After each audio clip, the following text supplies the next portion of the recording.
অনেক দিন কথা হয় না আমাদের। অনেক দিন হলো স্রোত থেমে আছে বহতা নদীটির। আজকাল নৌকা ভাসাতে আর বাইরে যায় না জানো। মনের মধ্যে এত বৃষ্টি সারাদিন, বড্ড লজ্জা করে। কেউ যদি টের পেয়ে বলে, তোমার তো সাগর নিয়ে বাস। সত্যি, একটা আস্ত সাগর এভাবে যে আমার হয়ে যাবে আমিও ভাবিনি। এসব পড়ে তুমি হয়তো ভাববে নাটক, হয়তো ভাববে নেহাতি সেতু তৈরির সুতীব্র চেষ্টা, অথবা অন্য কিছু। কিংবা হয়তো আমিই ভাবছি, তুমি কিছু ভাবলেই না। আসলে এই ভাবনা নিয়েই তো যত গোল আমাদের। কেউ পূর্বে যাবার কথা ভাবলে অন্যজন পশ্চিমে লাগায় ছুট। কেউ সমুদ্র ভালোবাসলে অন্যজন ট্রেকিংয়ে যাবার জন্য ব্যাগ গোছায়। তুমি হয়তো এইসব ভাবনাকে ধ্যাত্তেরি বলে এড়িয়ে যাবে অনায়াসে, কিন্তু জানো, এই ভাবনার সাথেই আমার ভারী ভাব।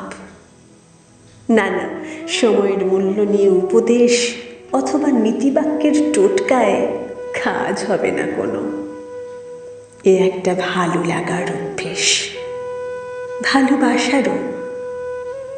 কারণ এই সমস্ত ভাবনায় তুমি লেগে আছো।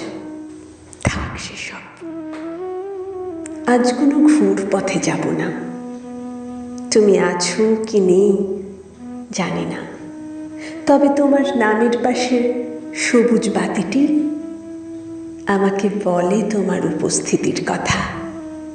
তুমি আছো কোথাও না কোথাও। তুমি দেখবে কিনা জানা নেই, শুধু কথা হয় না বলেই এ চিঠি তোমাকে লেখা। আসলে রোজই লিখি, তুমি জানো না। আমার যত কথা রোজ তোমাকেই লিখি। আসলে জানো, ভালোবাসা মানুষকে বড্ড অভিমানী করে। কাছের মানুষ ভুল বুঝলে তা তীব্রতর হয়। অভিমান বাড়লে দূরত্ব বাড়ে, দূরত্ব বাড়লেও ভালোবাসা কমে না।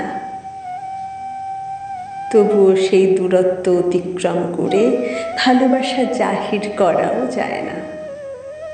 খাঁটি বাঙালির আবেগটা তাই সামলে নিয়ে শুধু মনে মনেই বলি,